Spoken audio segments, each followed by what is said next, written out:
मोदी जी कहते हैं कि इस देश को हमने विश्व गुरु बना दिया है। ओह माय गॉड, कितना अच्छा विश्व गुरु बन रहा है, जहाँ पर युवाओं को अपने अधिकारों के लिए यहाँ पर सड़कों पे उतरना पड़ रहा है। इतना अच्छा विश्व गुरु बन रहा है। आए दिन हमें अपने राइट्स के लिए, अपनी बेसिक नीड्स के लिए हमें सड़कों पे उतरना पड़ रहा है। मोदी जी कहते हैं कि ये विश्व गुरु है। वाह जी वाह, क्या विश्व गुरु है, जहाँ नीट पेपर लीक होते हैं और बच्चे उससे परेशान होकर सुसाइड कर लेते हैं, और अगर कोई फ्रस्ट्रेट होकर आवाज उठाए तो उसको एंटी नेशनल कह देते हैं। वाह जी वाह, क्या देश है विश्व गुरु, हमारा देश है विश्व गुरु। वाह जी वाह। पहले लड़े थे गोरों से, अब लड़ रहे हैं चोरों से। कि पहले लड़े थे गोरों से, अब लड़ रहे हैं चोरों से। तो भाई देखो, हम लोग नीट पेपर लीक जैसे और पेपर लीक नहीं झेल सकते हैं। मुझे खुद अपने फ्यूचर की टेंशन है। मैं आज जब देख रही हूँ ना कि बच्चे फ्रस्ट्रेट होकर नीट पेपर लीक होकर आए दिन सुसाइड कर रहे हैं, तो मुझे टेंशन होती है कि आने वाले टाइम पर मुझे भी पढ़ना है, आगे बढ़ना है, अपना फ्यूचर बनाना है। अगर ऐसा ही चलता रहा तो क्या मेरा फ्यूचर बन पाएगा? नहीं बन पाएगा। मैं आगे बढ़ पाऊंगी? नहीं बढ़ पाऊंगी। इसलिए आज मैं यहाँ पर आऊंगी। और जो लोग मुझे थ्रू लाइव और थ्रू सोशल मीडिया देख रहे होंगे ना, तो मैं उनसे एक रिक्वेस्ट करना चाहती हूँ कि प्लीज आप यहाँ पर आइए। आप सोच रहे होंगे कि ये हमारे साथ थोड़ी हो रहा है, हमें क्या। तो मैं आपसे रिक्वेस्ट करना चाहूंगी कि आज तो इन लोगों के साथ हो रहा है, आज तो जो नीट पेपर लीक दिया था उन बच्चों के साथ हो रहा है, आने वाले टाइम पर आपके साथ भी होगा। इसलिए आपको आना होगा और आप इधर आइए, ठीक है, आना होगा। तो अपनी बातों को मैं यहीं से खत्म करना चाहूंगी। और साथ ही अभी जीत दीप के हमारे जो भैया इतनी मेहनत से यहाँ पर प्रोटेस्ट कर रहे हैं ना, हम लोगों के लिए, हम जेनजीज के लिए, हम जेन अल्फा के लिए, हमारे फ्यूचर के लिए लड़ रहे हैं ना, तो हम उनसे यही कहना चाहेंगे कि आप मेहनत करते रहिए, हम आपके साथ हैं। जब तक धर्मेंद्र प्रधान इस्तीफा नहीं देंगे तब तक हम यहाँ पे हैं। और चाहे बारिश आए, आंधी आए, तूफान आए, हम यहाँ पर हैं और यहीं पर रहेंगे जब तक धर्मेंद्र प्रधान इस्तीफा नहीं देंगे। धर्मेंद्र प्रधान इस्तीफा दो, धर्मेंद्र प्रधान इस्तीफा दो, इंकलाब जिंदाबाद, जय जय जय जय जय भीम। फ्यूचर की टेंशन है, उसी वजह से तो यहाँ पर आए हैं। तो भाई देखो, धर्मेंद्र प्रधान को इस्तीफा देना पड़ेगा, वरना आज तो इन नीट वाले बच्चों का भविष्य खराब हुआ है, आने वाले टाइम में मेरा भी भविष्य खराब हुआ है। इट्स वाई धर्मेंद्र प्रधान इस्तीफा दो, इस्तीफा दो। बीजेपी में इस्तीफा नहीं होता ना कि आप उनको देखो, वो तो कहने की बातें हैं, लेकिन जब हमारा प्रेशर बनेगा तो उनकी हिस्ट्री लाइन भी चेंज होगी, हिस्ट्री के पन्ने भी चेंज होंगे।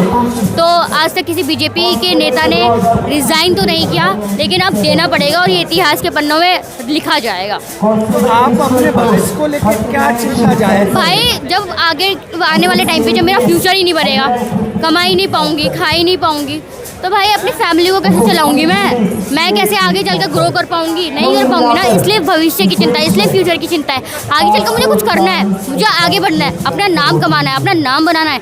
इट्स वाई फ्यूचर की चिंता है। लेकिन अभी तो बच्चों जो आपकी अभी उम्र है स्कूल की है, तो आपको जिस तरह से पढ़ाई पे ध्यान देना चाहिए कि आंदोलन? जब हमें पढ़ने ही नहीं दिया जाएगा तो पढ़ाई पे कैसे ध्यान दे लेंगे? अभी तो अगर मैंने पढ़ाई पे फोकस कर लिया ना, मैं पढ़ाई पे फोकस तो कर ही नहीं हूँ साथ ही साथ, लेकिन आज के टाइम में जो पढ़ाई के साथ और एजुकेशन सिस्टम के साथ खिलवाड़ हो रहा है ना, तो आने वाले टाइम में मुझे पढ़ने नहीं दिया जाएगा। इसलिए आज मैं स्टडी के साथ साथ अपने फ्यूचर पे भी ध्यान दे रही हूँ और यहाँ पर प्रोटेस्ट में आकर शामिल हो रही हूँ। लेकिन आप बाबा साहब की बात करती हैं, बाबा साहब जब पढ़ाई कर रहे थे तो वो किसी आंदोलन में इन्वॉल्व नहीं थे? तो भाई उनका एक मोटिव था ना कि उन्हें कॉन्स्टिट्यूशन लिखना है। हमारे देश के जो दलित हैं उनको दलित चीज़ से, भेदभाव से आज़ादी दिलवानी है, सबको एक समान लाना है, उनका वो मोटिव था।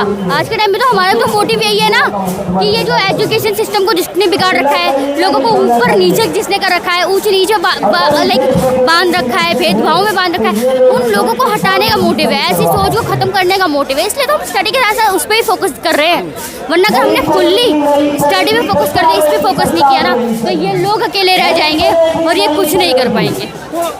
पुलिस प्रशासन देख रहे हैं कि आने वाले टाइम में हटा सकते हैं यहाँ पे कुछ? हटाना होता है बहुत टाइम पहले हटा चुके होते हैं। इंडियन कॉन्स्टिट्यूशन हमें ये राइट देता है कि हम पीसफुल प्रोटेस्ट कर सकें, वरना कल तो हमें भी ये पुलिस वाले ही चिल्ला चिल्ला के बोल रहे थे 5 से 7 बार रात तक इन्होंने चिल्ला चिल्ला कर बोला है कि आपके 5 बजे तक का टाइम खत्म हो चुका है, यहाँ से चले जाइए।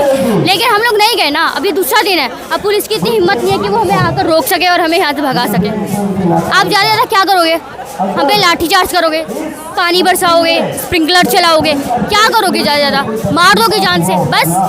तो वो भी इतिहास के पन्नों में लिखा जाएगा कि हाँ, देश के यूथ के लिए आवाज़ उठाते उठाते हम लोग शहीद हो गए। तो हमें ये भी मंजूर है, लेकिन इन नालायकों की तरह नहीं बनना जो मुंह पे उंगली बनकर मुंह पर उंगली रखकर मुंह में दही जमाकर चुपचाप से बैठ गए हैं। लेकिन आज योग दिवस है, मोदी जी और मोदी जी के मंत्री जो शिक्षा मंत्री धर्मेंद्र प्रधान, वो तो योगा कर रहे हैं, लेकिन ध्यान तो है नहीं है शिक्षा जो बच्चों पर। खा खा के इतने मोटे हो गए, तो योगा की तो वैसे उनको नीड है ही, लेकिन वो शायद अब अंधे भी हो चुके हैं, बहरे भी हो चुके हैं, इसलिए उनको हमारी आवाज़ सुनाई नहीं दे रही है। लेकिन हम थाली और अपनी चम्मच तैयार कर रखी है हमने, हम इसको बजाएंगे और इस बहरी और अंधी सरकार को अपनी आवाज़ चिल्ला चिल्ला कर सुनाएंगे और इनके कान के पर्दे फाड़ देंगे जब तक ये लोग सुनेंगे नहीं और हमारी मांगे नहीं मानेंगे। क्या लगता है जिस तरह से आए दिन जो चीज़ें हो रही हैं, तो लोग कह रहे हैं कि सरकार की कोई क्रेडिबिलिटी नहीं है जो कि इस तरह की चीज़ें कर सके। क्या क्या? सरकार की जिस तरह से क्रेडिबिलिटी होनी चाहिए वो क्रेडिबिलिटी नहीं है,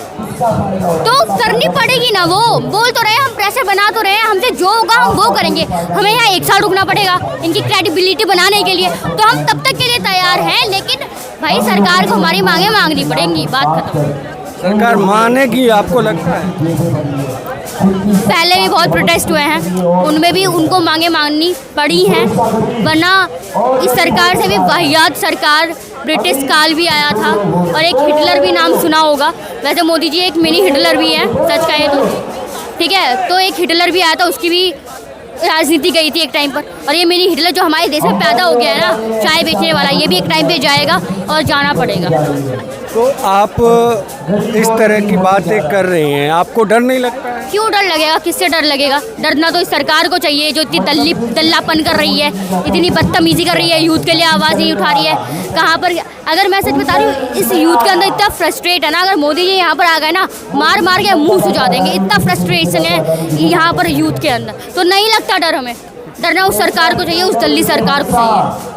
तो ये चीज़ें जिस तरह से, लेकिन कोई भी प्रोटेस्ट, कोई भी चीज़ संविधान के दायरे में होती है। कर तो रहे हैं पीसफुल प्रोटेस्ट, संविधान के दायरे के अंदर रहकर ही तो कर रहे हैं, वरना बजरंग दल और ये हिंदू दल भी देखे होंगे जो संविधान से हटकर करते हैं और कितनी लोगों के मुंह पर जाकर तलवारें चलाते हैं। ये हम एटलीस्ट वो हरकतें तो नहीं कर रहे ना, बिल्कुल पीसफुल प्रोटेस्ट कर रहे हैं। बोर्ड पे भी लिखा है बड़ा बड़ा, peaceful protest mean peaceful protest, और वो हम कर रहे हैं। अभी यहाँ पर जिस तरह से बात चल रही है, क्या यहाँ पर अभी परमिशन नहीं मिली है आज के बाद? परमिशन नहीं मिली तब भी बैठे तो है ना, हम संविधान के दायरे के अंदर रहकर कर रहे हैं ना। कॉन्स्टिट्यूशन हमें ये राइट देता है ना प्रोटेस्ट करने का। ये लोग हमें राइट दे ना दे, हमारे पास राइट है अकॉर्डिंग टू कॉन्स्टिट्यूशन, और हम उस राइट का फ़ायदा उठाएंगे, उसका यूज़ करेंगे और यहाँ पर प्रोटेस्ट करेंगे और अपनी मांग सरकार के सामने रखेंगे। क्या कब तक बैठे रहेंगे? जब तक रिजाइनेशन नहीं हो जाता धर्मेंद्र प्रधान का, धर्मेंद्र प्रधान अपने पद से इस्तीफा नहीं देते था, तब तक हम यहाँ पर रहेंगे और तब तक यहाँ पर प्रोटेस्ट करते रहेंगे। किसानों का जब देखा कितने किसान शहीद हो गए, तब भी जाके कुछ असर पड़ा सरकार पे? गंदी सरकार है, नालायक सरकार है ना, पता नहीं क्या भाई, बहुत बुरी सरकार है ये, इसको फर्क नहीं पड़ता। लेकिन क्रांति तो हम यूथ को ही लानी पड़ेगी, हम ही लोगों को लानी पड़ेगी, इस देश की जनता को ही लानी पड़ेगी। तो भाई हम लोग हैं यहाँ पर और क्रांति तो लाते ही रहेंगे, और ये क्रांतिकारी ही है, जितने भी दिख रहे हैं ये सब क्रांतिकारी हैं। तो अब देखते हैं कि सरकार कब तक मानेगी।